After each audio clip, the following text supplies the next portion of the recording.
जैन साथियों, कैसे हो आप सब? भाइयों के बच्चे हो गए और पढ़ाई भी बहुत अच्छे से चालू आ सकी। तो आप लोगों की बहुत ज़्यादा कमेंट्स आ रहे थे, दीदी जो उस दिन वीडियो बनाया था हमें बता दीजिएगा फॉर्म में अप्लाई कैसे करना है, क्योंकि आप लोगों की जो ग्राम सचिव का नोटिफिकेशन है वो 15 अक्टूबर को जारी किया गया था। और आप सबको पता है कि आज है 3 नवंबर, तो आप लोगों का टाइम है वो काफ़ी निकल चुका है। और इसके लिए फॉर्म भी अप्लाई करने का 1 मंथ से कम समथिंग आप लोगों को टाइम भी मिला है। इसके लिए क्या एजुकेशन क्वालिफिकेशन है, क्या एज वगैरह सारी इन्फॉर्मेशन आप लोगों को लाइव मिलने वाली है। और एक बात मैं बता दूं कि ये आपकी सरकारी भर्ती है, गवर्नमेंट वैकेंसी है। इसके लिए आप लोगों को फॉर्म अप्लाई करने के लिए आना पड़ेगा गूगल पे और सर्च बार पर क्लिक करना है सरकारी जैसे मैंने सरकारी सर्च किया है, तो आप लोगों को ऊपर नंबर पर जो लिंक दिख रही है सरकारी की, उसी पर क्लिक करना है। आप सबको पता होगा कि उस बार मैंने उसकी ऑफिशियल वेबसाइट से बताई थी। तो ऐसा होता है कि जैसे मैं ऑफिशियल वेबसाइट पर दिया और आप सबको बताया, तो आपको कुछ तो एक मतलब क्या होता है, विश्वास नहीं होता है। और काफ़ी लोगों को ये रहता है कि यार पता नहीं इससे कैसे इसके फॉर्म अप्लाई होंगे।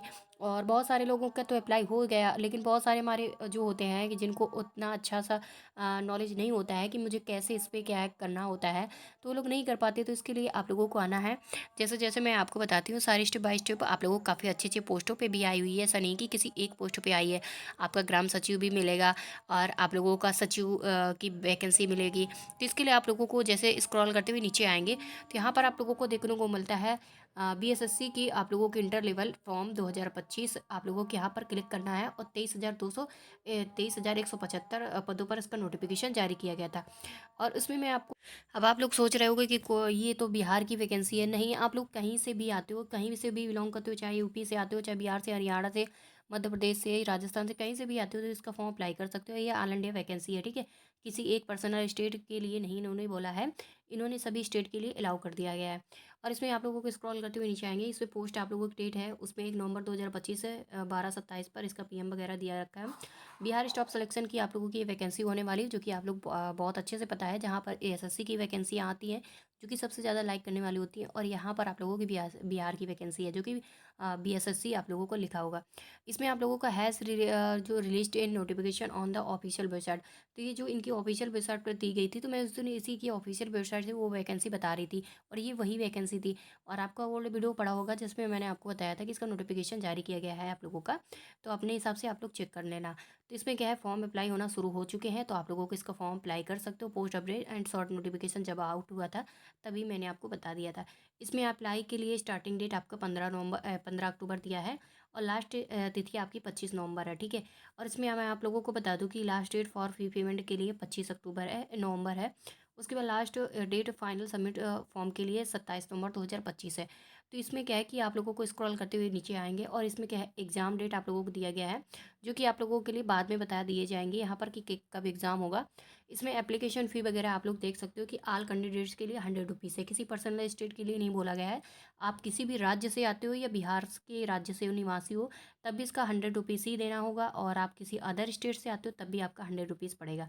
और इसके लिए आप लोगों को आना है यहाँ पर। और यहाँ पर देखने को मिलता है पेमेंट ऑनलाइन क्या मेथड क्या क्या दिया गया है। You can make the payment और using the following method: debit, credit, internet banking, IMPS के कैश कार्ड, मोबाइल वैलेट का यूज़ कर सकते हो। इसका क्या है, फॉर्म अप्लाई करने के बाद आपका पेमेंट के लिए। इसकी क्या बात है, स्क्रॉल करते हुए नीचे आएंगे और यहाँ पर देखने को मिलता है एज लिमिट एज ऑन 1 अगस्त 2025। 1 अगस्त 2025 से इसमें एज काउंटिंग होगी। और मिनिमम एज आप लोगों का 18 ईयर्स है, और मैक्सिमम आपकी 37 ईयर्स है यू आर मेल के लिए। उसके बाद आपकी 18 से 40 ईयर्स है यू आर फीमेल के लिए। 18 से 40 ईयर्स है बीसी ईबीसी मेल फीमेल के लिए। उसके बाद आपकी मैक्सिमम एज आज यहाँ पर दी गई है 42 ईयर्स 18 से SC ST male and female के लिए। ठीक है। इसके बाद स्क्रॉल करते हुए नीचे आएंगे, और यहाँ पर आप लोगों को दिया गया है कि Bihar BSSC provide age relaxation for the inter level as per their regulation. इसका मतलब क्या है कि आप लोगों को इसमें क्या है, छूट वगैरह और भी मिल जाएगी, ठीक है। और इसमें मैं आप लोगों को बता दूं कि इसमें पदों की संख्या है जो कि बहुत है अपने आप में। 23,175 पद बहुत ज़्यादा होते हैं, ऐसे नॉर्मल पद नहीं हैं।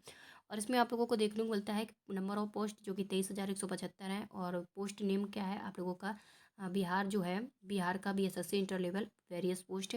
इसमें एजिबिलिटी क्राइटेरिया आप लोगों की दी गई है कि candidate must have past 12th pass intermediate examination for एक रिकॉग्नाइज्ड बोर्ड ऑफ इंस्टीट्यूट, ठीक है। उसके बाद यहाँ पर आप लोगों को दिया गया है कि स्क्रॉल करते हुए नीचे आएंगे, नीचे आने के बाद यहाँ पर दिया गया है कि आप लोगों को इसका फॉर्म जब अप्लाई करते हो तो इसके पहले आप लोगों को यहाँ से सारी चीज़ें देख सकते हो, पढ़ सकते हो और उस प्रकार से आप लोग इसका फॉर्म अप्लाई कर सकते हो। उसके बाद आप लोगों को बता दूं कि इन्होंने बताया है कि छात्रों से अनुरोध किया है कि वो अपना फॉर्म भरने से पहले इसकी ऑफिशियल नोटिफिकेशन को ध्यानपूर्वक जरूर पढ़ लें।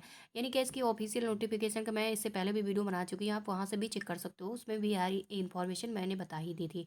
इसकी लास्ट डेट आप लोग देख सकते हो, एज लिमिट और एजुकेशन क्वालिफिकेशन, ये सारी चीज़ें देख लेना है। क्योंकि ऐसा होता है कि आप लोग लास्ट डेट नहीं देखते हो और देखते हो कि भाई बाद में फॉर्म अप्लाई कर देंगे, लेकिन लास्ट डेट निकल जाती है।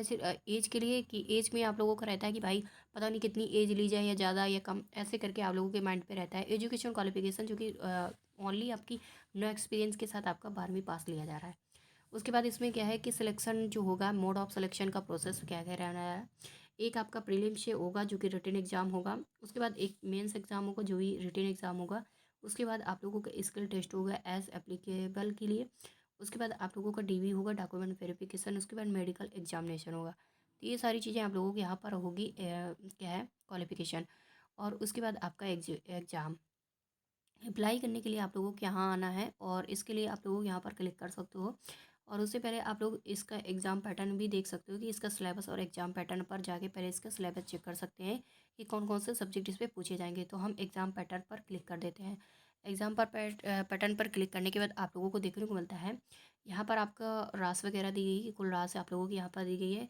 परीक्षा शुल्क आप लोगों की जो प्रारंभिक परीक्षा होगी, और ये आप लोगों की बिहार पे ही होगी, जाके आप कहीं से भी फॉर्म इसका अप्लाई करेंगे, लेकिन इसमें बिहार में ही एग्ज़ाम देने जाना पड़ेगा। और इसमें क्या है कि आप लोगों को स्क्रॉल करते हुए नीचे आएंगे, और यहाँ पर इसमें क्या है, एग्ज़ाम जो होगा वो वस्तुनिष्ठ होने वाला है। और इसमें क्या है, इन्होंने बताया है कि 40,000 वगैरह के लिए अधिक आवेदन प्राप्त होने के प्रारंभिक परीक्षा का आयोजित किया जाएगा। यानी 40,000 के समथिंग स्टूडेंट को पास करने के लिए बोला गया है स्टार्टिंग की परीक्षा को। उसके बाद स्क्रॉल करते हुए नीचे आएंगे और यहाँ पर जो स्टूडेंट बुलाए जाएंगे वो 5 गुना स्टूडेंट बुलाए जाएंगे, ठीक है। इन्होंने पहले ही चीज़ों को क्लियर करते हुए चला है। उसके बाद यहाँ पर आप लोगों से बताया गया है कि एक जो पत्र है सामान्य ज्ञान का होगा, जिसके निम्नलिखित विषय होंगे, जिसमें सामान्य अध्ययन होगा, सामान्य विज्ञान होगा एवं गणित होगा, मानसिक क्षमता जाँच है। इसमें आप लोगों का होगा कि लॉजिकल रीजनिंग, मेंटल एबिलिटी वगैरह ये सबसे पूछी जाएगी। और ये वस्तुनिष्ठ आप लोगों का वही विकल्पी होने वाला है। 150 क्वेश्चन आएंगे और इसमें क्या है, एक अंक जो क्वेश्चन होगा 4 अंक का होगा, ये आप लोगों का दिया गया है। और उसमें प्रत्येक गलत होने पर एक अंक का एक अंक की कटौती होगी। यानी ओनली एक अंक कटेगा तो आप लोगों को बहुत अच्छी बात है कि कम से कम 4 अंक मिलेंगे तो एक अंक की कटौती हो जाएगी। इसमें परीक्षा की अवधि 2 घंटे 15 मिनट रखी गई है। यानी कि 150 क्वेश्चनों में से आप लोगों का 1 घंटा 2 घंटा 15 मिनट का टाइमिंग दिया जाता है। प्रारंभिक परीक्षा में भाषा का माध्यम जो होगा वो हिंदी एंड अंग्रेजी होगा, ठीक है। तो ये इस प्रकार से आपका हिंदी और अंग्रेजी से पत्रों का कोई भी भिन्नता होगी अंग्रेजी प्रश्नों की। यानी कि आप जो भी सेलेक्ट करना चाहोगे लैंग्वेज आप सेलेक्ट कर सकते हो आराम से, ठीक है। उसके बाद यहाँ पर आपको सामान्य अध्ययन खंड दिया गया है, गणित दिया गया है, सामान्य विज्ञान दिया गया है। तो ये सारे आप लोगों के हैं, गाइड वगैरह, पुस्तक की फ़ोटोकॉपी, हस्तलिखित कागज़, नोट्स, इलेक्ट्रिक की ग्रुप आदि परीक्षा भवन में नहीं ले जाना है। तो इन चीज़ों का आप लोगों का होगा जो कि ज़्यादा हार्ड कोई से सब्जेक्ट नहीं पूछे जा रहे हैं, जैसे कि आप लोग बहुत ज़्यादा परेशान हो। और इसमें आप लोगों को समसामयिकी से कौन कौन से उस पर पूछे जाएंगे, इन आप लोगों को टॉपिक से क्वेश्चन आएंगे। उसके बाद यहाँ पर जो पड़ोसी देश हैं तो भारत उसके पड़ोसी देशों में से आप लोगों को ये पूछा जाएगा। उसके बाद विज्ञान के आप लोगों के आएंगे कुछ चैप्टर, ये आपके नॉर्मल चैप्टर आपसे पूछे जा रहे हैं। गणित में आप लोगों के ये सारे क्वेश्चन रहेंगे चैप्टर में। और इसके बाद आप लोगों के मेंटल एबिलिटी दे आते हैं। और क्वालिफाइंग मार्क्स आप लोगों को यहाँ से बता दिया गया है कि आप सामान्य वर्ग से होगे तो 40%, पिछड़ा वर्ग हो गए तो 36.5%। उसके बाद आप लोगों का अनुसूचित जाति वर्ग वगैरह अलग होते हैं, तो वो इस तरह से आप लोग प्रतिशत अंक है, जो कि देख सकते हो कि इतनी हार्डता आप लोगों की क्वालिफाइंग मार्क्स होगी, ठीक है।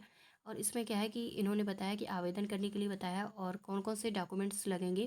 तो इन्होंने मैट्रिक्स यानी 10th की मार्कशीट एंड मूल निवास प्रमाण पत्र, इंटरमीडिएट और आप लोगों को कंप्यूटर के ज्ञान संबंधित अंक, मूल प्रमाण पत्र, स्थायी निवासी आवासीय प्रमाण पत्र, जाति निवास, और ये सारी चीज़ें यहाँ पर आपकी लगने वाली हैं। और सभी को सभी चीज़ें नहीं लगेंगी, ये ना सोचना कि यार मेरे को ये सभी चीज़ें लगेगी, ठीक है। और मैं आपको बता दूं कि उस दिन जब वीडियो आया था तो ये ऑफिशियल वेबसाइट है, इसी से मैंने आपको उस दिन सारा चीज़ बताई हुई थी। तो ये आपको पढ़ना है तो पढ़ लीजिएगा, नहीं तो मैं आपको बैक ले चलती हूँ और अप्लाई लिंक पर जाती हूँ। अप्लाई लिंक पर आपको क्लिक कर देना है। जैसे अप्लाई लिंक पर क्लिक कर दिया है तो इस तरह से पेज ओपन उस दिन भी हुआ था जो कि मैंने बताया होता। और यहाँ पर आप लोगों को अप्लाई जो ऑनलाइन सर्विसेज है जहाँ पर आपको ऑनलाइन रजिस्ट्रेशन न्यू रजिस्ट्रेशन पर क्लिक कर देना है, नो पर क्लिक कर देना है क्योंकि इससे पहले आपने कोई रजिस्ट्रेशन नहीं किया है। अगर किया होगा तो फिर आप यस पे करना क्योंकि उस पर फिर लॉगिन होगा सीधे। यहाँ पर आप अपना नाम, आवेदक का नाम, पिता का नाम, माता का नाम, जेंडर वगैरह, निवासी श्रेणी, जाति वगैरह ये सारी चीज़ें यहाँ पर फिलअप करते हुए इसको सारा कुछ फिल कर देना है। और कुछ चीज़ें अपलोड करनी पड़ेगी जो कि आप लोगों को अपलोड कर देना है। और उसके बाद ये आपका कैप्चा वगैरह है जो कि यहाँ पर फिलअप करना है। और उसके बाद यहाँ पर सेव एंड कंटिन्यू पर, यानी आप सेव करेंगे उसके बाद एंड मतलब और कंटिन्यू पर आगे का मतलब प्रोसेस कर सकते हो जो कि आगे और भी चीज़ें ओपन होके आएगी उसको भी फिलअप करना होगा। उसके बाद लॉगिन करके आप लोग पासवर्ड वगैरह सारी चीज़ें फिलअप कर दोगे। वैसे आप मोबाइल से भी इसका फॉर्म अप्लाई कर सकते हो और नहीं तो फिर आप लोग उसका मोबाइल के साथ साथ आप कैफ़े में भी जाके डायरेक्टली फॉर्म अप्लाई कर सकते हो। सरकारी भर्ती कोई इधर उधर की भर्ती नहीं है, ठीक है। मिलते हैं नेक्स्ट वीडियो में। बाय बाय, नमस्ते।